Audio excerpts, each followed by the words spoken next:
Hey folks, Quill18 here, trying something a little different today. I have gone to leagueofreplays.com and I've picked up some of the replays that other people have put together, and I've decided to do voiceovers for them. It's not perfect. This is not as good as having built-in replays into League of Legends that you can download and sort of play at proper resolutions and stuff. So we are going to be at the mercy of whatever resolution and compression the people used while recording this. So who knows how it's going to be. This one looks a little blocky, but we'll see how it's like in game and how good it is. I mean, in theory, if it was good enough to post in one place, it'll be good enough to post here. We shall see what we shall see. So, yeah, so why am I doing this? Well, it takes a really long time to, well, I mean, I got to play games, I've got to find interesting games, and then I've got to encode the games because they're huge. So usually that'll take, I start that overnight, and then I got to do the voiceover, and then I've got to upload everything, which I like to do before work. I like to upload before I go to work. So, the window for me to record a video, if I play one night, then I encode overnight, then I do the voiceover in the morning, if I have time, which is not always. So, best case scenario, it's at least like a 24-hour lag before you guys see it. And worst case scenario, if I don't have time in the morning, then, 2 days, 3 days, who knows. The other problem is, I'm only, there are certain characters I like to play, and I'm trying to do my best to play a variety of different people. But A, I don't have everyone, B, I don't know how to play everyone, and C, even for the characters I know how to play, sometimes, it's worth watching other people and seeing different stuff. I mean, there's a couple of really high-quality voiceover people online. I get to watch Watch Me a See, I get to watch Cold Turkey, there's a few others, and that's good, but it'll be nice to get variety, and I like the idea of casting these games because hopefully, I don't know, I'm looking to get a little something more out of this by doing the voiceovers. Hey, it's Silent Bob. Is that? No. Never mind, thinking Bob Fatty. Okay, so who are we watching? We're watching someone called Caed0, C-A-E-D-0, who is playing as Olaf this game. I don't know anything about the match. I'm going to assume since this person posted it, they probably win. This guy's probably does really awesome stuff or something like that. But I have no idea as to the actual skill levels we're seeing here. Maybe everyone is really shitty. Maybe everyone is really epic. I have not watched this game yet, so we are going to enjoy this together and see how it goes. So it looks like this guy... So one thing that's interesting, I didn't even know that it was going to be an Olaf game. Very exciting. I've never even played Olaf, so it's going to be very cool to watch. So we got an Olaf and an Ezreal laning against a Twitch and a... Was it Cho'Gath? I wasn't even paying attention. Oh. Yeah, there's Cho'Gath.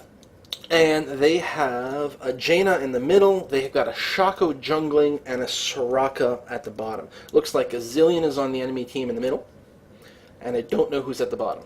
Soraka is actually a fairly decent choice for soloing a lane 2v1. She can hold her own for a fairly decent amount of time if she's careful. We'll see how that goes. Shaco's probably doing the Jack-in-the-Box trick to get the red... Well, he's getting the red buff, and maybe he'll go gank. Looked like bottom. It's kind of fuzzy, but it looks like we've got Singed and Shaco maybe. I don't know. So anyway, back to the top. We'll focus on these guys. So, the very first skirmish, our team won. What do we call it? I guess blue team. Blue team won that, and it's possible that Cho actually went back and healed, which they definitely had enough time for. So, Twitch is interesting. The fact that I'm seeing a Twitch makes me think this may be a slightly lower level game. Twitch doesn't tend to fare well at the very highest levels of difficulty. We'll see. Although so far both teams are being really aggressive. That's a really nice sign. That's the sort of thing that you like to see in the laning phase. You really want to get a lot of harass on, and yeah. And a lot of times you're going to want to be able to counter that harass somehow. You don't want to do it necessarily just by falling back, because that means you're allowing the other team to get all the last hits, and you're not going to get much of the last hits in your own. They're going to be pushing your tower, which is not really the end of the world, but again, your tower is going to be killing the minions, so you're not going to get the last hit gold. You'll be on par in XP, assuming you stay close enough, but you just won't get the gold. So you want to be able to harass back and forth, and you want to be able to recuperate from a harass. Now, I'm going to take a moment here. and pull up leaguecraft.com, which I really like. Very, very handy website. And assuming it comes up, I'm going to have to look up Olaf to see what his abilities are, because I really, really have no idea.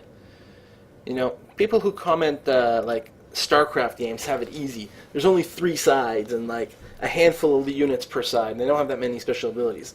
League of Legends has, like, a lot of heroes. Do they have 50 yet? If they don't, they're getting freaking close. And each of them have, like, 5 abilities, right, when you count their passive. So, Olaf, passive, Berserker Rage. For each 1% of health missing, Olaf's attack speed increases by 1%. Right, and he's got another thing like that, too, I think, that increases his damage based on his health. Undertow throws his axe, does damage and slows people. Vicious Strike, his W. His attack damage is increased based on his health. And he gains massive lifesteal and spell vamp. So yeah, so he can keep himself topped up by having the W ability. And yeah, and does a lot more damage based on his health. And oh yeah, his E abilities is Reckless Swing, which deals extra super damage. It's true damage. It ignores armor and magic resist, but it also hurts yourself. But that's okay, because it kind of combos into his, when he's at lower health, he does lots of stuff. Plus, he's got a bunch of vampirism and spell steal, so it works out just fine. So what I should really be doing is trying to pay attention to what kind of ability, where he's spending his ability points. It's a little hard to see sometimes, especially if they're using the hotkeys to level up their skill. I haven't been watching. He definitely has his W ability, his Vicious Strikes, and all his Reckless Swing. It's very interesting. He has not gone for his axe, the axe throwing, which I, naively would normally assume that'd be really good in the laning phase for harassing. On the other hand, maybe it burns through your mana too quick. And this one, I mean, there's certainly a lot to be said for the lifesteal that he's got. I'm not sure about the Reckless Swing, although he is level. It looks like he's got his W maxed out, his Vicious Strikes. He maxed it out, and now he just put a second point into Reckless Swing. So he's at 2 and 2 with those skills. Okay, he just blew his Vicious Strikes here.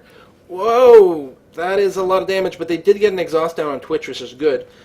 He gets First Blood. That is pretty significant. As someone pointed out in one of my recent videos when I was commenting on the First Blood is not quite as much as I thought. I always see the 400. I'm like, oh, First Blood is so amazing. But you get 300 for a kill normally. First Blood is just an extra 100. Although, in any case where there's sort of like a mutual kill, the first person to get the kill is always in the best place, because you do not get any XP if you're dead. Yeah. Don't get any XP when you're dead. So Olaf got a kill, got XP. He died afterwards, but the person he killed, Twitch, didn't get any XP for the kill. Although he may have gotten some gold. Looks like Olaf is potentially going to be able to get Cho'Gath here. He's able to teleport in, followed up. Oh, he does miss his Q ability skill shot, but he's definitely going to be able to finish it off. As Cho'Gath did just level and gain a few hit points. Wow!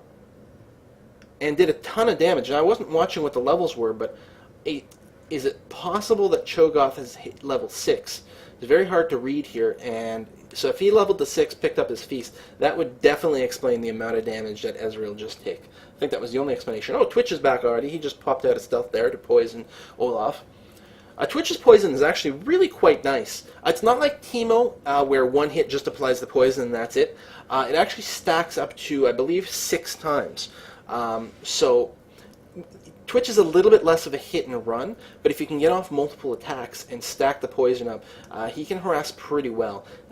In this phase, though, I think Twitch is Twitch is not going to be as dangerous as Teemo, because Teemo's poison, even though it only has 1 stack possible, that 1 stack does a lot more damage. I believe. I mean, I don't have the numbers in front of me, but I believe that's the case. On the other hand, I suppose Twitch can follow it up with a slow or an expunge. So, yeah, looks like Olaf is level 6. If I'm reading this correctly, it looks like Ezreal is still level 5. So at level 6, Olaf gets Ragnarok, which when he enables it, when he activates his ultimate, it makes him immune to disables. It's really sick. No stuns, no roots. I'm not sure about slows. Let me see if I can click through here for some more information. Yeah, it doesn't say. But it also gives him armor penetration. Oh,